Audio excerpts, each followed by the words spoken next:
What is going on, guys? This is the SS Ultimate Goku back with another video.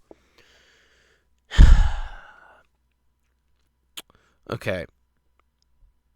I didn't really know how to format this because it's not really something that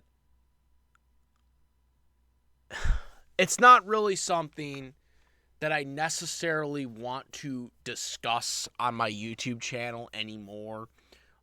When it comes to a specific individual, because sometimes that leads into drama and whatnot, and it's not really that healthy.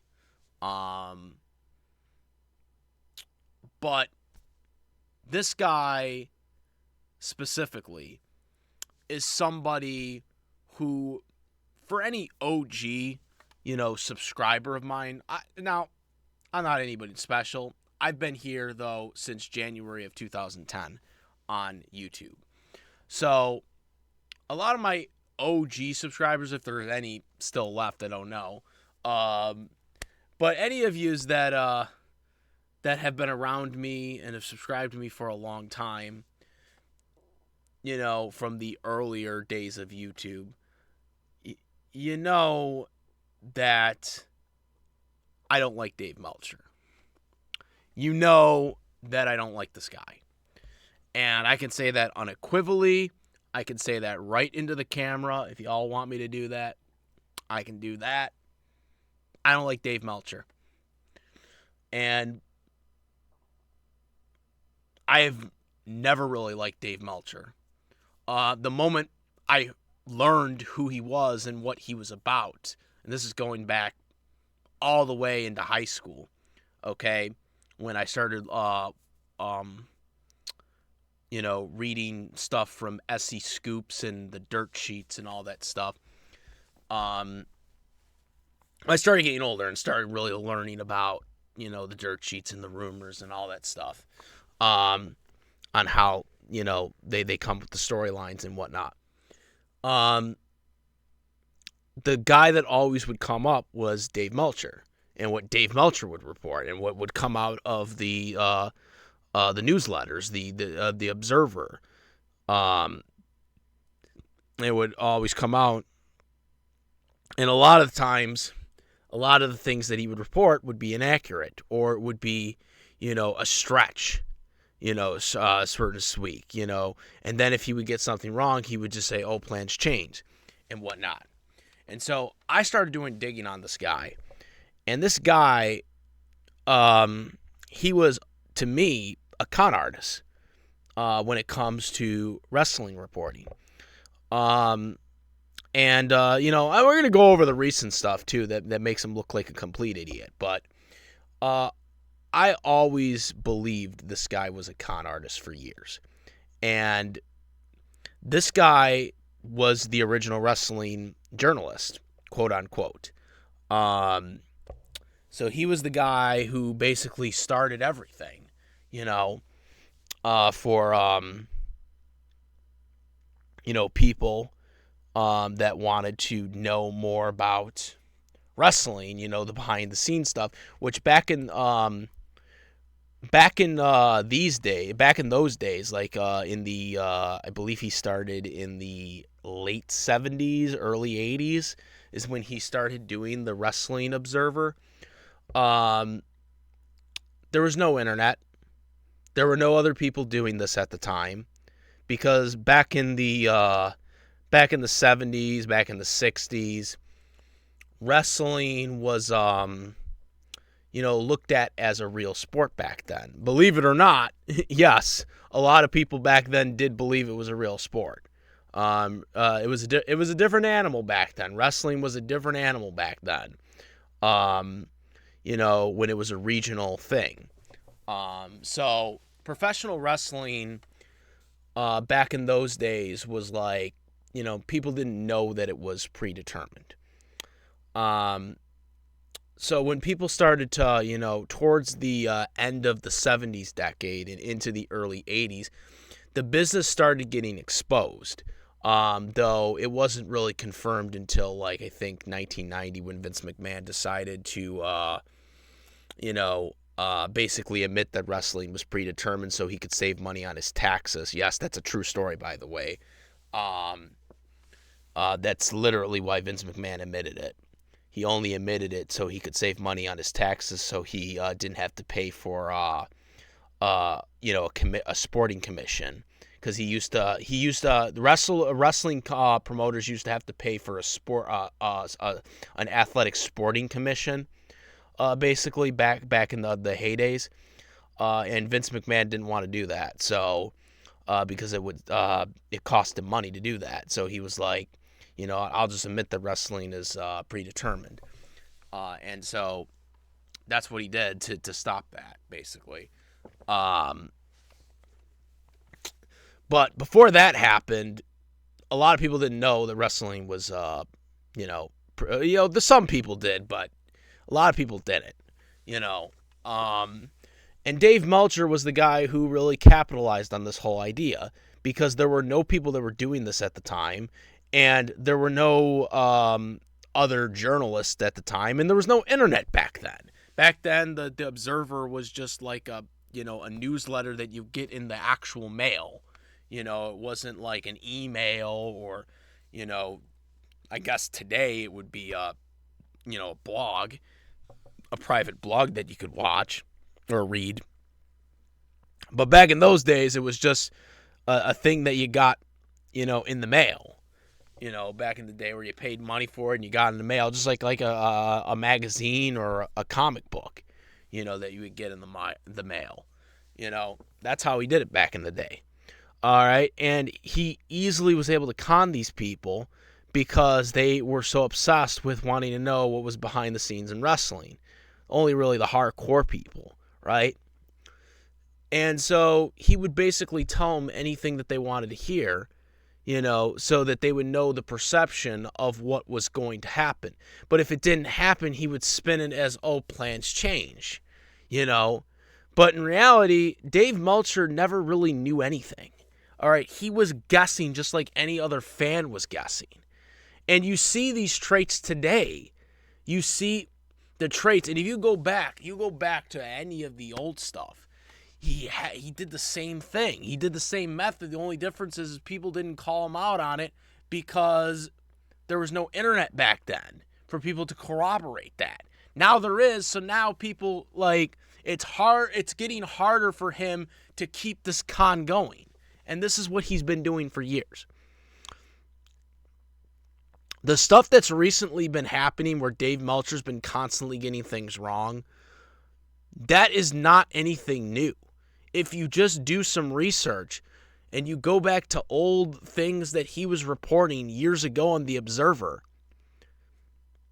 half the shit he says, actually, I would say probably 80% of those things he says were not accurate at all.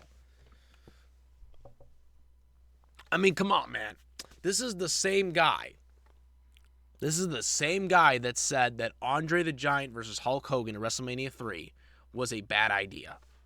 Okay? He said it was a bad idea. And guess what? That match is literally what sold WrestleMania as what it is today. If WrestleMania 3 does not happen the way it happens with Hogan and Andre, WrestleMania is not the same as it is today. I know it was WrestleMania 3. WrestleMania 1 and 2 were kind of like the bench pull of what they wanted to do. They were still testing the waters out. They were successful, but they weren't putting them over the hump just yet with WrestleMania. WrestleMania, especially 2, because 2 they went into 3 different venues. WrestleMania 3 was the first WrestleMania that really kickstarted, that whole, WrestleMania moment type shit that you see today. Okay? And this motherfucker was like, that match was terrible. That match should not have happened, or yada yada. He said this shit. If you don't believe it, go look up. This motherfucker, you go look up his archives to his fucking observers. This is the shit he was fucking saying at the time. I'm not talking about revisionist history, by the way. I'm talking about what he originally said in his Observer in 1987. I'm not talking about the shit he said afterwards in interviews. I don't count that shit because that's revisionist history right there. That's the shit that Vince McMahon was trying to do with Daniel Bryan. You know, that, Daniel Bryan was always meant to be in the WrestleMania 30 main event. That's bullshit. Vince McMahon never wanted him in that main event. But it's revisionist history. It's like, he was always supposed to be there. That's what Dave Meltzer was. Dave Meltzer's revisionist history of WrestleMania 3 is much different than it was when he first was reporting in an Observer. Okay? It's called revisionist history. You know what I'm saying? So this recent stuff that he's bringing up, okay? Obviously, I have no love lost for Dave Meltzer because of the CM Punk stuff that happened in AEW last year. And by the way, Dave Meltzer, if anything, you're one of the biggest reasons why AEW is probably going to go out of business in the next couple of years because of your stupidity. And yes, AEW will probably be around for another 5 years or whatever, for all the AEW fanboys that are going to come on here. By the way, I was one of the people that was supporting AEW when it first came out. But all the AEW fanboys are going to be like, no, AEW's not going to go anywhere. Like, motherfucker, if AEW doesn't fucking turn it around and they start fucking making moolah money, because they're in the red right now, motherfuckers. They are in the red. They have low attendance. Their TV ratings are down. Their merchandise sales are down. And guess what? Guess who said that this was going to happen when they fired CM Punk? Guess who said that? Guess who said that? Yours truly said that when they fired CM Punk. So yeah, good business venue, Dave Meltzer. You fucked your little company that you fucking want to succeed, all because you didn't like how CM Punk hurt your little elite fans, your little elite group upset. Okay? Because that's all he cares about. He loves the elite. He loves the elite. He's taking pictures with them. He's fucking... they had pictures with him. Like, dude, this guy... If you want to talk, like... Dave Meltzer's supposed to be an unbiased, quote-unquote, wrestling journalist. The dude is a mark. He is a mark. Okay? Oh, my God, this guy is a mark for the elite. Okay? He's also a mark for Japanese wrestling, too. I'll get to that in a second, too, about the whole 5-star rating system thing, too. But, dude, Dave Meltzer... Like I said, he is a con artist, and he is gonna be the reason why Tony Khan is gonna have to file for bankruptcy when it comes to AEW, because he reported propaganda about CM Punk that led to Punk getting fired, and because that happened, CM Punk, being fired, has now hurt the AEW business. And if I was Tony Khan right now, which I'm glad I'm not, by the way, but if I was Tony Khan, I'd be pissed at him because he's ruining my business. I'm trying to compete. I'm trying to be, getting up to Big Brother, the WWE, because WWE is the Big Brother, in this equation. I want to get to that level. I want fucking all out, all in, whatever. I want that shit to be WrestleMania. I want that shit to be on that level.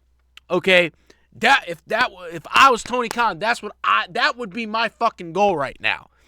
And Dave Meltzer got CM Punk, the guy who I needed to expand my company into the next stratosphere. So I can create new stars around this established megastar like CM Punk. He got this guy fired, and now he's back in WWE. And yeah, he's currently injured right now, but that was a big fucking deal. All right, you got that guy to go back to the company that he didn't like for 7 years because you had to be a fucking idiot and blow it. And I'm not trying to say that Tony Khan's out of the woods either on this one. But I'm just saying that because there was obviously problems with him too on this equation. But this video isn't about Tony Khan. This video is about Dave Meltzer. So we got to stay on topic here. But point being is he ruined that business. All right. And I don't know if AEW is ever going to recover from it. AEW is not in a good state right now. All right. I want AEW to succeed. A lot of people saying that I don't like AEW. I was like the first person that loved the idea of a new company. I loved that WWE was getting competition because I remember when WWE and WCW were around. Okay? I loved that there were two different companies. So I wanted to see AEW succeed. But AEW can't succeed if they can't succeed themselves. You get what I'm saying? You can only succeed if you want to succeed.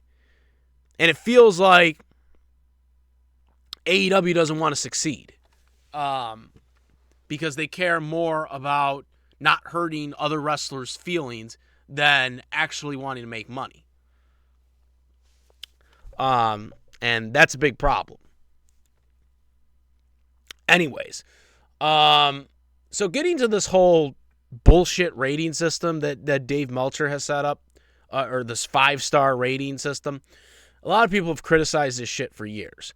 Okay, one thing, Dave Meltzer has created this whole brand that if his 5-star rating system, is the definitive be-all to end-all for these matches that are rated, and it's fucking not. It's fucking not. It's bullshit. Dave Meltzer's 5-star rating system on whether a match is a 5-star match, a 4-star match, a 3-star match, 2-star match, a 1-star match, whatever, is crap and it's biased. I don't know why people take this whole thing to heart, because here's the thing. I don't care if you're a fan of New Japan Pro Wrestling. I don't care if you're a fan of Japanese wrestling, Japanese style, whatsoever. But the fact of the matter is, the fact that Dave Meltzer publicly said, and you can go look this up, he fucking said this. This is a direct quote from Dave Meltzer. He flat out said, oh, that would be a good match if it was in Japan. When he fucking said that, when he said that basically, this match could only be a 5-star match if it was in New Japan, or if it was in Japan, he basically lost all credibility for any of his matches that he rates. With me at least, and it should be with you as well. Because he is basically saying that anything that's not in Japan isn't warrant a 5-star match. So let's take Kurt Angle versus Shawn Michaels WrestleMania 21, for example. Basically, what he is saying, essentially, by the way, that match somehow criminally did not get a 5-star rating by Dave Meltzer. If that match had taken place in Japan, by his own logic, that means it would have been a 5-star match. So it only can be a 5-star match if it's a WWE match if it's in Japan. But if it's not in Japan, the only way that it can be a 5-star match is they have to do something completely monumental, or there has to be some adversity involved. Literally, that is exactly how Dave Meltzer has rated all his 5-star matches that are in WWE. Almost every WWE match, I think there's only been about 10... you guys correct me the number on this, but I think there's only about 10 fucking matches in the 50-plus year history of WWE, okay, that there has only been 10 5-star matches in the entire history of WWE, okay, that rated by Dave Meltzer. Japan, New Japan, I think has like 30 5-star matches that he's rated. That's ridiculous. Okay? There is a clear bias towards WWE matches on Dave Meltzer's mindset. Like, the fact that he would think that Undertaker and Shawn Michaels at WrestleMania 25 wasn't a 5-star match is insane. Let's not forget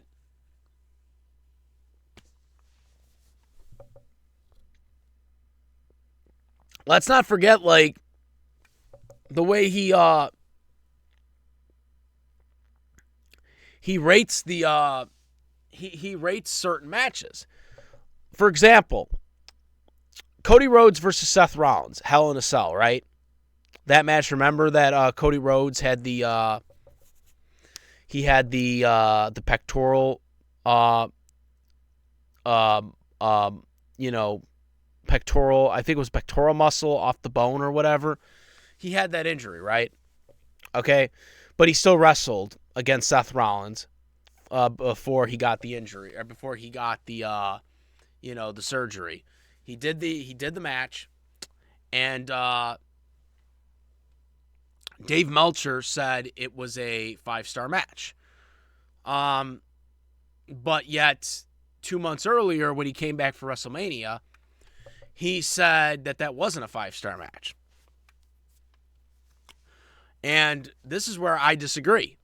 I think his WrestleMania match with Seth Rollins was a 5-star match. Like, I thought that was the match of the year. Like, including the Hell in a Cell match. Okay? I thought that was a 5-star match. The Cody Rhodes versus Seth Rollins match at Hell in a Cell, while great as it was, I don't know how you give that a 5-star rating and not the WrestleMania match. Because the WrestleMania match, in terms of pound for pound, in terms of matches, moves and whatnot, that match was far better. Okay? The Hell in a Cell match was great for the whole idea of Cody wrestling while he was injured. Okay? And to me, that's the only reason why Dave Meltzer gave it 5 stars. He gave it 5 stars because of the performance that Cody was able to do despite the limitations of the injury. You know, having the bicep injury off the bone or whatever. The pectoral muscle injury that he had off the bone. To me, that's the only reason why Dave Meltzer gave that a 5-star match. If he didn't have that injury and they wrestled the way they were normally supposed to wrestle coming out of that Hell in a Cell match, I'm almost certain that match would not have been a 5-star match by Dave Meltzer. Okay? This is the problem I have with Dave. Dave does not rate matches correctly at all. He rates them based on, he rates them based on, them being in Japan. Like, if it's not in Japan, that he doesn't care. If it's not in Japan, he don't care. The two criterias then would be they have to be somehow, monumental. It has to be pure wrestling or something like that. Or they have to suffer through adversity like Cody did for the Hell in a Cell match. That's the only way they ever get 5 stars in the WWE. Otherwise, it has to be in New Japan. Okay? Or AEW, because he's biased towards AEW because they try to have the New Japan style and they have a relationship with New Japan. That's the only way it happens. But I just hate how everybody just worships his opinion on the 5-star ratings, on the whole star system and whatnot. Like they have to get Dave's approval. Like, I'm like, dude, this guy is just a dude. He's just a fucking mark. All right, he's not anything special. This recent stuff about this whole Triple H thing, about there being quote unquote a dark match segment that was done by Triple H and The Rock, how The Rock challenged Triple H for WrestleMania this year or whatever, which was bullshit, by the way. Triple H retired from wrestling a couple years ago due to an almost heart attack that could have killed him, by the way. Triple H could have died. He could have died from this heart attack. Okay? That's why he retired, Meltzer. Triple H is not going to ever be medically cleared to wrestle another match again. Okay? It's not a situation where somehow it can be repaired or whatnot and you could get cleared eventually, which, by the way, I'm still surprised that Edge was able to come back after 11 years. But with Edge's thing, again, they had to repair his neck. Okay? They had to repair his neck, which, again, still is amazing that they were able to do it. But, again, Triple H's issue isn't about repairing a body part. It's about his fucking heart. Okay? His heart almost stopped. And he almost died because of it. They cannot repair that. Okay? You can't repair the stress of a heart. Okay? Triple H is done. He's not coming back. They're not going to do no authority versus authority angle between The Rock and Triple H. That's not happening. This whole dark match segment thing, by the way, it was bullshit. Meltzer says he does his research. He clearly didn't, because this was a segment from like 10 years ago when they had an idea of possibly Triple H and The Rock feuding at WrestleMania. Of course, it cost Sting his match against Triple H, because that's the reason why Triple H went over against Sting, was because the idea was that Triple H was going to wrestle Rock at WrestleMania 32. But of course, within 2 months after WrestleMania 31, those plans fell through, because The Rock decided that it was better for him to just stay in Hollywood for movies or whatever. But that's what they were talking about. But Dave Meltzer didn't do his research and just fucking went with what he thought was a current segment, which it wasn't. Again, the guy doesn't do research, and it has nothing to do with what's going on today. He's always been this way. It's just that there wasn't internet back in the 70s and the 80s, even the 90s. You know, internet was still new at that point. You had like the freaking AOL dial-up shit back then. Okay? Nobody fucking went on dirt sheets to find out shit like this. Okay? Dave Meltzer has always been this way. You're all just figuring it out now because we have technology. Okay? Meltzer has never been this fucking great analysis when it comes to wrestling and reporting. He's just a dude that got lucky at the right time. He got lucky at the right time because nobody in the late 70s and early 80s gave a flying fuck about wrestling, other than wrestling fans. Real journalists didn't care about wrestling. Okay? They didn't care about that stuff. They cared about, politic issues and all that shit that was going on. Okay, it's still going on, obviously, but you get the point. That's what they were worried about. Dave Meltzer realized that, oh my God, if I'm just like this regular journalist guy, I'm never going to do anything. But if I do wrestling, people are going to notice it because I'm the only guy who's fucking doing it. That's why people know who this motherfucker is, because he's the only person who was doing it. And so he built up that years and years and years of being that only guy, to the point where now you have all these new journalists and new websites and whatnot, but everybody reveres this guy because he was the original and he was the guy that was doing it for years. And so that's why he has this name recognition that everyone looks at. But the reality of it is Dave Meltzer has never been a credible source for journalism. For wrestling journalism, he's never been credible. He's never been credible, guys. He is not the guy you think he is when it comes to wrestling. This guy makes stuff up. And then when the stuff that he makes up doesn't come fruition, he just says plans changed. Like, dude, I could have thought of that.